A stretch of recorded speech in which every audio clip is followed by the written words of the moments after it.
A while back, I shared 5 personal game changers that completely transformed the way I crochet, and today I thought it would be fun to do a granny square version.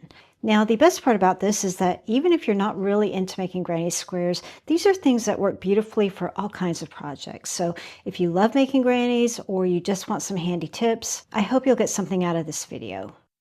For this sample, I'm using a weight 4 wool yarn with a 5.5mm hook. And that's because I'm trying to catch up on some squares for a previous project that I shared before as I do the tutorial. When I first got into making granny squares, one of the things that really held me back was making a magic ring. And I've heard from a lot of you that that is something that you struggle with as well. So something that really helped me when I was first getting into it, I didn't want it to prevent me from making squares, was do something that I call the magic tail. Now, I didn't come up with this and I really can't remember where I learned it first, but it was really a game changer for me because it helped me get over that hump.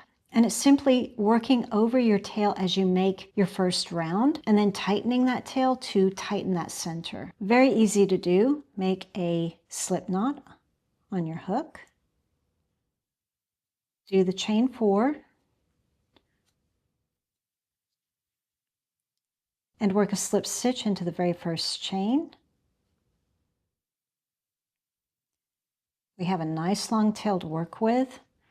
Now as you're working your first round, you're going to work your stitches over that tail as you go. So for my pattern, I need to do a chain 4, then a double crochet into the ring. Just find the center of that ring.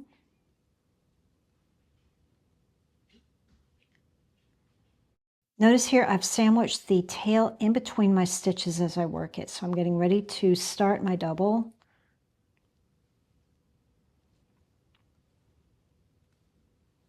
And I'm just going to continue to do that all the way around with this round 1, making sure that that tail is sandwiched in between my stitches as I make them.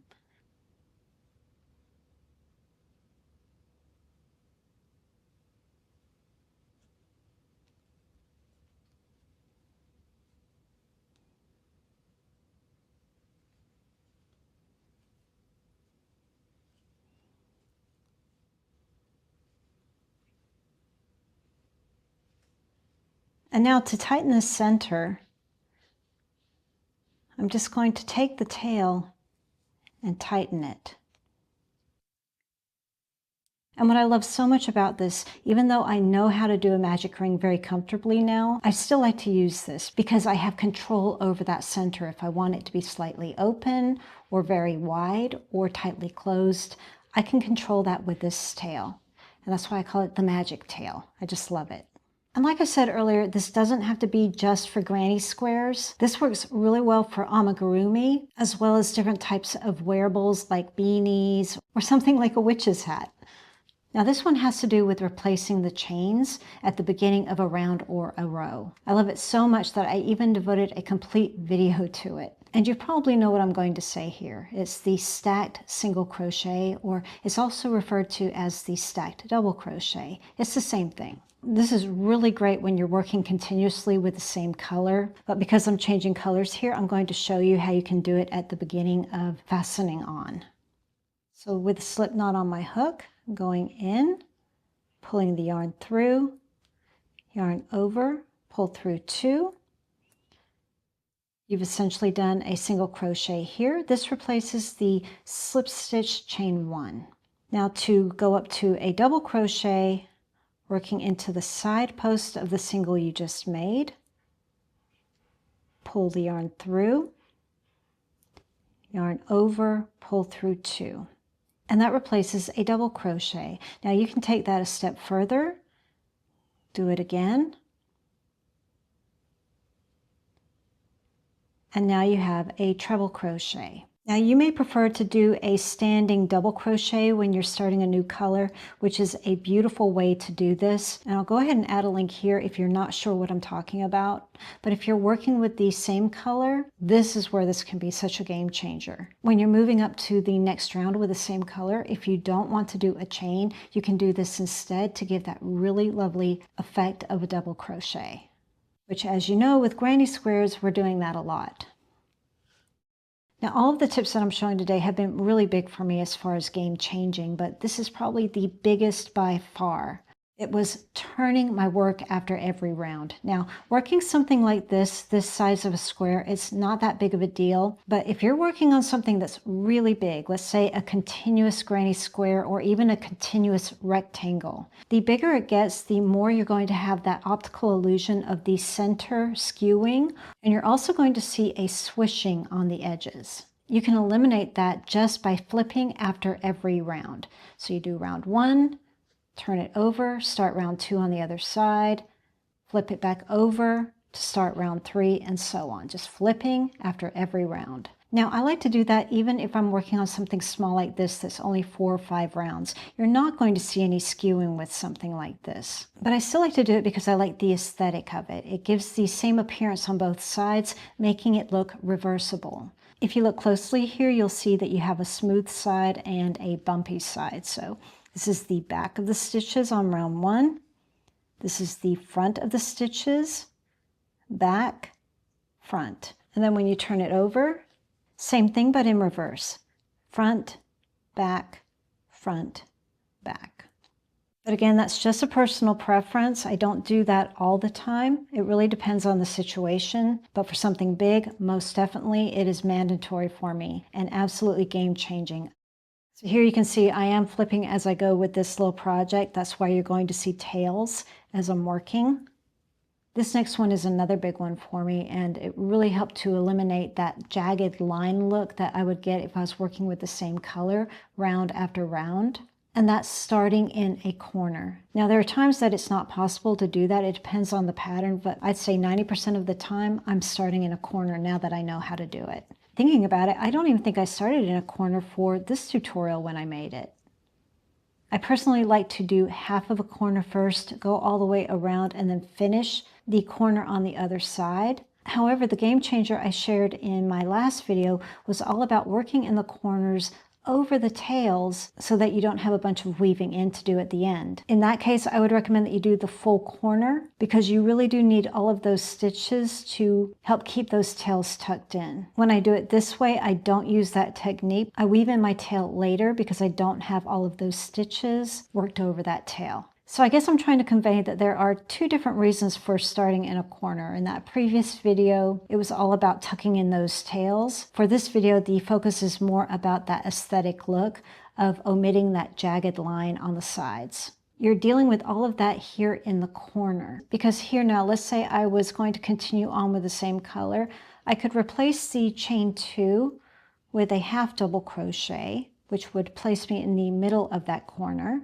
I could then turn my work, do my stacked single or my chains, whatever floats my boat, and then continue on with the next round.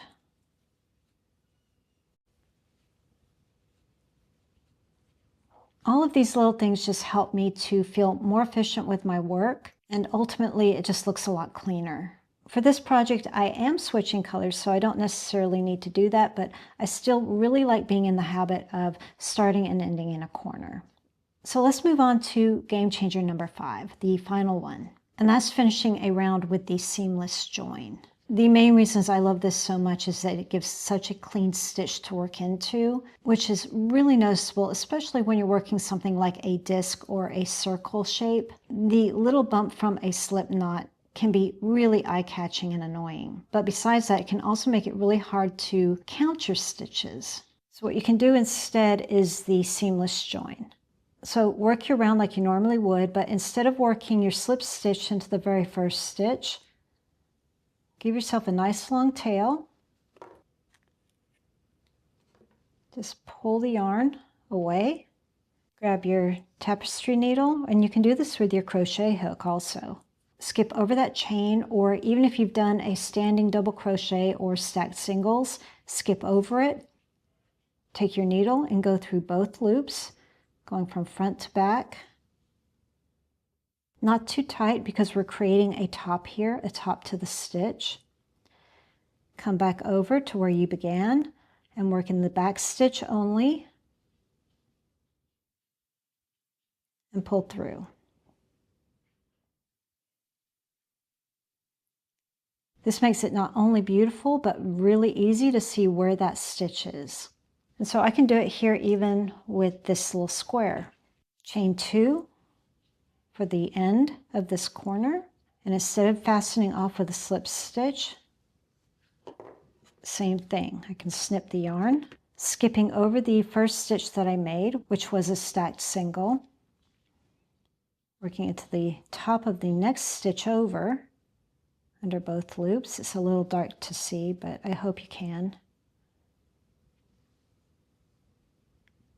And then come back to the chain, the back loop of the chain, same thing. There's the chain and the top of the stitch. And then for weaving in, just be very gentle with it. You don't want to lose that stitch.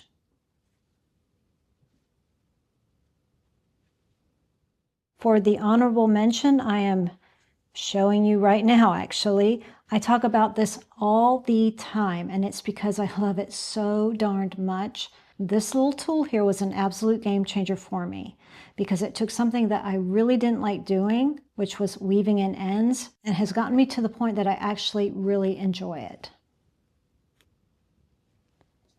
And being able to just quickly thread that eye, it's just chef's kiss.